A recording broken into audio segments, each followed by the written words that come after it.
Hello दोस्त, good news. RRB LP technician JE RPF exam के लिए एग्ज़ाम डेट नोटिस के साथ आ गया है, लेकिन बहुत बड़ी खुशखबरी के साथ कुछ राज भी छुपा हुआ है। और टेक्निकली हमेशा आपको सही बताना मेरा काम होता है और समझने की कोशिश करेंगे कि क्या हुआ है। एग्ज़ाम की कैलेंडर की तरह विद्यार्थी का समय बर्बाद तो नहीं कर रहे हैं, क्योंकि हमें देखिए प्रीवियस हिस्ट्री पहले क्या हुआ था, अभी क्या होने वाला है, वो सब सोच के चलना होता है। हालांकि मैं आपको कई बार बता चुका हूँ कि रेलवे के प्रति मुझे इतना प्रेम है कि रेलवे एक ऐसा ऑर्गेनाइजेशन है जिसमें सब कुछ सक्षम आदमी कर करते थे, लेकिन कुछ बीते सालों में बहुत सारी चीज़ें चेंज हो रही है। उसका कारण मुझे नहीं पता और नहीं हम लोग बोल सकते हैं, लेकिन जो प्रैक्टिकली होता है कि जो बोला जाता है वो धरती पे उतरता नहीं है। एग्ज़ाम कैलेंडर भी बहुत अच्छा था, हमने भी तारीफ़ किया था, सब लोगों ने तारीफ़ किया था। उसका परिणाम देखें, कुछ नहीं मिला, विद्यार्थी का समय ही बर्बाद ही हुआ केवल।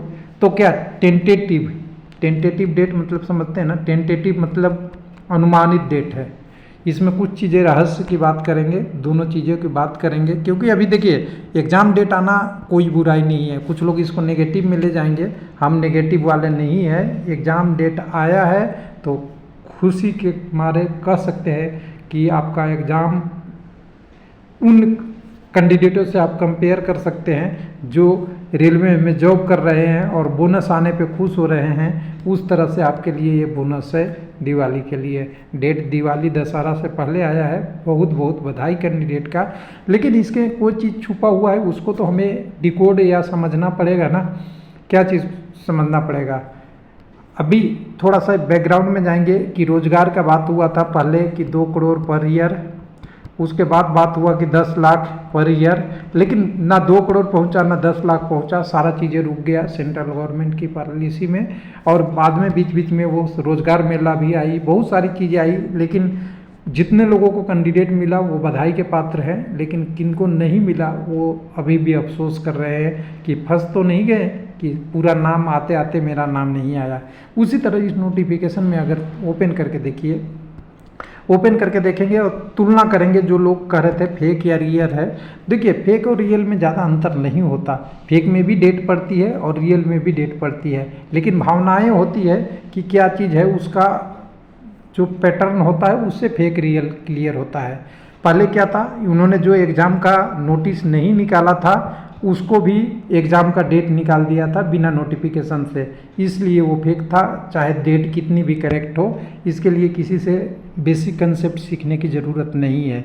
क्योंकि जो चीज़ें आप जानते हैं, जब इलेक्शन का डेट ही नहीं हुआ तो वोटिंग कैसे हो सकता, सिंपल सी बात है। और हरियाणा का वोटिंग हो गया है, शायद कोई कुछ कहते हैं लोग, कुछ एग्जिट पोल आ गया है, और जम्मू का भी आ गया है, और कई सारे राज्यों का भी बाकी है, महाराष्ट्र, बिहार, दिल्ली, झारखंड। ये अभी लगभग 6 से 8 महीने में एग्ज़ाम होना है और एग्ज़ाम कैलेंडर फेल हो रहा है तो विद्यार्थी तो हल्ला करेंगे ही।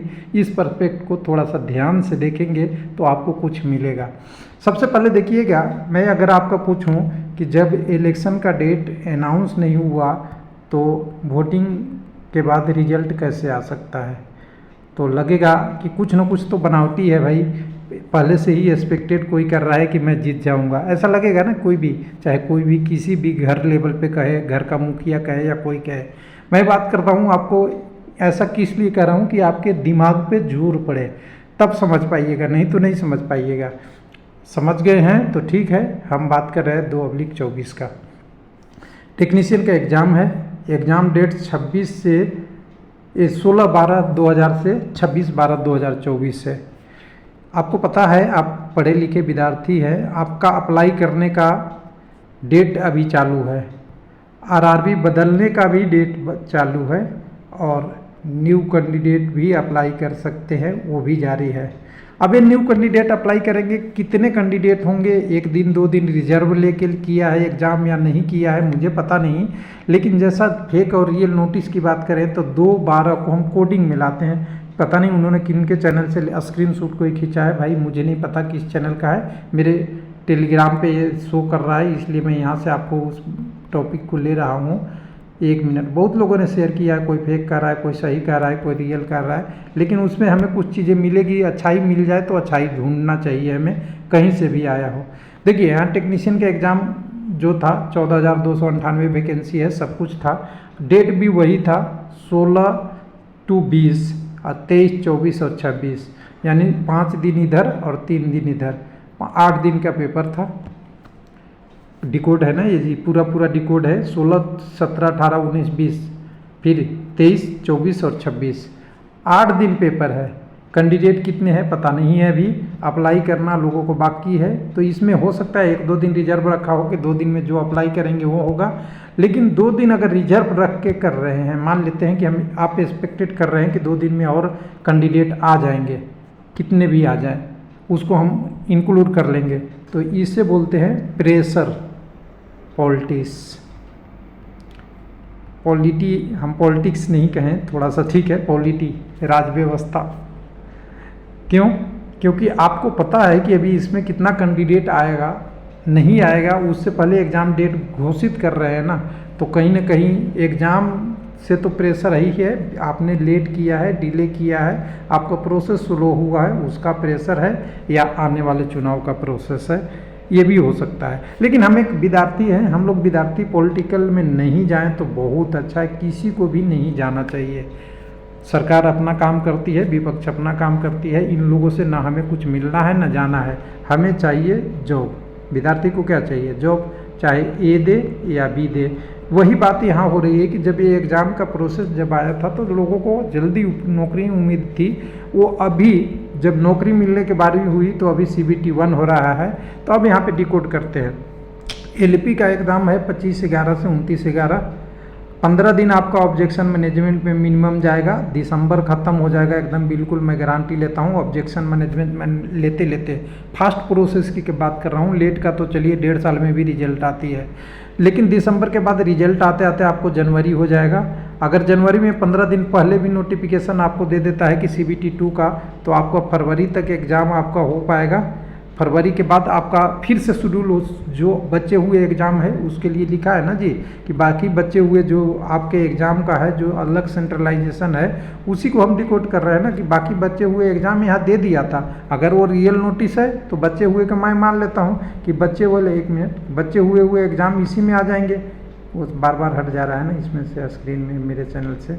तो बचे हुए एग्ज़ाम जो कर रहा है कि आपका जो पैरामेडिकल का होगा वो मार्च में होगा, आपका नॉन टेक्निकल ग्रेजुएट लेवल का होगा वो अप्रैल में होगा, टेक्निकल एंड आपका अंडर ग्रेजुएट का होगा वो मई जून में होगा, फिर ग्रुप डी भी बचा हुआ है, उसके बारे में भी बात करना है। तो ये सारा एग्ज़ाम तो पैटर्न आपने फुल कर रखा है इधर। अगर एक ही एग्ज़ाम का टेस्टिंग एजेंसी है TCS जो आपको ने फुल कर रखा है, तो फिर इसमें जो बीच बीच में टाइम रहेगा उसी में तो आप CBT 2 करा पाएंगे। तो यहाँ CBT 2 अगर कराते हैं तो यहाँ से देखिए तो क्या बच रहा है, पॉसिबिलिटी दोनों फरवरी तक निपट जानी चाहिए, LP JE दोनों के लिए। अगर फरवरी में निपट गई तो वेल, ना तो फिर मार्च अप्रैल में फिर से बीच बीच वाला गैप ढूंढ के, क्योंकि 1 से 2 दिन में एग्ज़ाम हो जाएंगे, बहुत ज़्यादा CBT 2 में नहीं होगा। 2 दिन 4 दिन, अगर आपका LP का 4 दिन में 3 दिन में एग्ज़ाम हो रहा है तो CBT 1 हो रहा है तो CBT 2 जल्दी हो जाएगा। ये तो सबको पता है, 15 गुना कैंडिडेट लेना है तो वो गैप में होगा। तो इस टाइप से अगर करते जाएंगे, खूब पास प्रोसेस होगी तो आपका जून तक जाके आपकी ज्वाइनिंग हो पाएगी, यानी 6 महीना LP में चला गया। मैं इसी पैटर्न को मान रहा हूँ, मैं किसी और का पैटर्न नहीं मान रहा हूँ।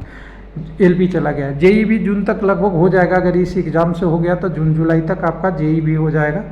और टेक्नीशियन में तो एक ही CBT है, जब चाहे अगर दिसंबर के बाद फरवरी तक इनकी प्रोसेस करा दिया जा सकता है अगर मन में इच्छा रहा तो। RPF की बात करेंगे तो यहाँ अभी का फिजिकल वाला पैरामीटर और CBT 2 का वगैरह वगैरह अगर होगा तो होगा। मैं अभी नोटिफिकेशन नहीं लेके बैठा हूँ, लेकिन कुल मिला के कहेंगे ना तो अभी है इसमें पेज। इस टाइम से टेंटेटिव हो जाए तो अच्छी बात है। अभी भी बहुत खुशखबरी है, बहुत सारा समय बर्बाद नहीं हुआ है, बस 5 से 6 महीने के आसपास लोगों का थोड़ा डिले हो गया है, लेकिन यहाँ भी हो जाएगा तो अभी कोई बहुत बुरी नहीं है। लेकिन अगर ये डेट टेंटेटिव बढ़ के एक्चुअल में कुछ और हो जाए तब फिर दूसरे एग्ज़ाम से टकराता है और ये सारा चीज़ें जो बनाया हुआ प्लानिंग है वो कैंसिल हो जाता है, और कैंसिल हो जाता है तो विद्यार्थी का पीक पढ़ने का तरीका वगैरह वगैरह सब कुछ गड़बड़ होने लगता है, जिससे टाइम बर्बाद होता है। तो हमारा यही उम्मीद रहेगा कि रेलवे ने टेंटेटिव दिया है, इसको पूरी तरह से फॉलो करें और इसी एग्ज़ाम को इतना करा ले, साथ साथ जो बचे हुए नोटिफिकेशन है उसको भी कर ले। तो कुल मिला के अभी तक यहाँ तक एक चीज़ें दिख रही है कि कैंडिडेट के लिए तो अच्छा है जितना जल्दी एग्ज़ाम हो जाए, और जल्दी हो जाए, कम शिफ्ट में हो वो भी अच्छा है। तो शिफ्ट कुल मिला के हमें दिख रहा है बहुत ज़्यादा नहीं है, नॉर्मलाइजेशन का इफेक्ट कुछ कम होगा। जैसे कि आप देख रहे हैं 4 दिन में आपका बिल्कुल साफ साफ लिखा हुआ है एलपी का है, तो मान लिए 4 में एक दिन में 3 शिफ्ट, 12 शिफ्ट में अगर एग्ज़ाम ख़त्म हो रहा है तो वेल एंड गुड है। लेकिन अगर ये 12 शिफ्ट में एक्चुअल में ये डेट टेंटेटिव दिया है, कुछ दिन कैंसिल हो गया, कुछ हो गया, या इतना दिन में सभी विद्यार्थी नहीं आ पाए, अगर एक्चुअल में कैलकुलेशन होगा तो आ जाएंगे, नहीं होगा तो ये आगे बढ़ेगा तो कैंडिडेट के लिए दिक्कत होगा। उस तरह से टेक्नीशियन वगैरह में तो और दिक्कत होगी, टेक्नीशियन में तो अलग अलग ट्रेड के हैं, तो 10 है यानी करीब 8 दिन का एग्ज़ाम है, तो 8 या 24 शिफ्ट में एग्ज़ाम हो जाएगा। ये भी बहुत ज़्यादा 100-150 जैसे पहले शिफ्ट हुआ करता था वो नहीं हो रहा है, तो एक तरीके से ये सब बेनिफिट तो है। जैसा कि हम लोगों ने सोचा था कि थोड़ा कम शिफ्ट में एग्ज़ाम हो तो अच्छा हो, ज़्यादा कैंडिडेट हो सकता है कि आरआरबी भाई कर दे तो और अच्छा है, और कटअप जो बने वो आरआरबी के मैटर पे बने कि किस आरआरबी का कितना कैंडिडेट है, क्योंकि नॉर्मलाइजेशन पूरे आरआरबी के पर्सपेक्ट में कर दिया जाता है, एक ही आरआरबी का वो थोड़ा सा डिफ़िकल्ट हो जाता है कैंडिडेट के लिए। तो कुल मिला के देखिए सब कुछ हमने इस वीडियो में इतना डिस्कस कर लिया है कि जो आप टेक्निकली होंगे वो सारा चीज़ आपको यहाँ कवर हो गया होगा।